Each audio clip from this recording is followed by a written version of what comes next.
So now let's talk about eccentric focus training.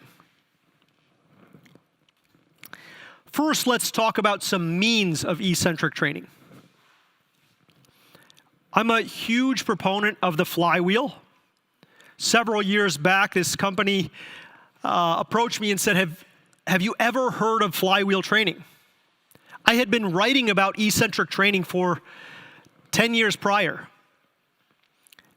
And many of the things that I was doing with my athletes, I deemed to be very necessary and beneficial, but were a little bit dangerous. They were dangerous. And we'll look at some of those as we move forward here.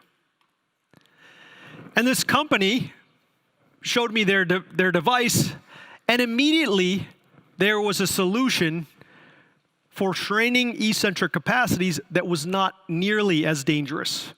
Took all of the risk out of the activities.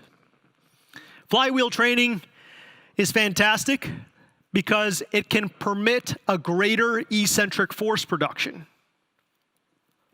It's not mass-based. If you've ever used a flywheel before, and there's one to test in the back, it actually pulls you down into the ground. You can't possibly be passive on the eccentric portion of a flywheel squat or a flywheel press or a flywheel RDL. It forces you to have a resisted yield. Flywheel training is superior to standard resistance training for eccentric activation. And we see 6% improvements versus 3% improvements with standard classic weight room methodology.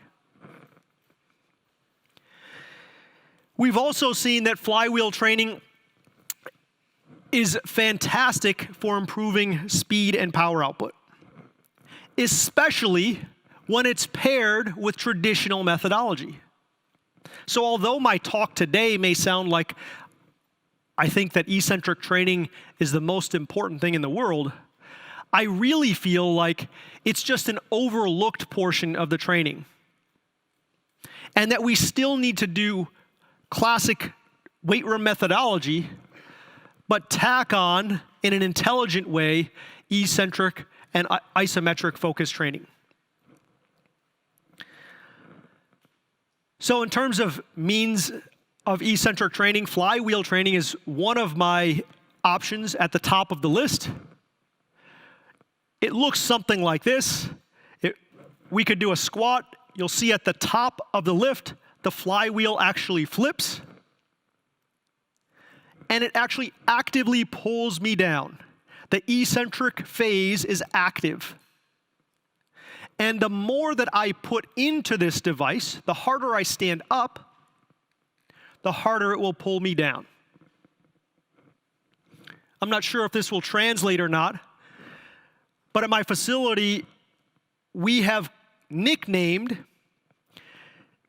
the feeling of being pulled down to the box as the demon force. It feels like it is going to pull you through the ground if you try hard enough on this device. It's very different, very unique to a flywheel as opposed to traditional mass-based loading.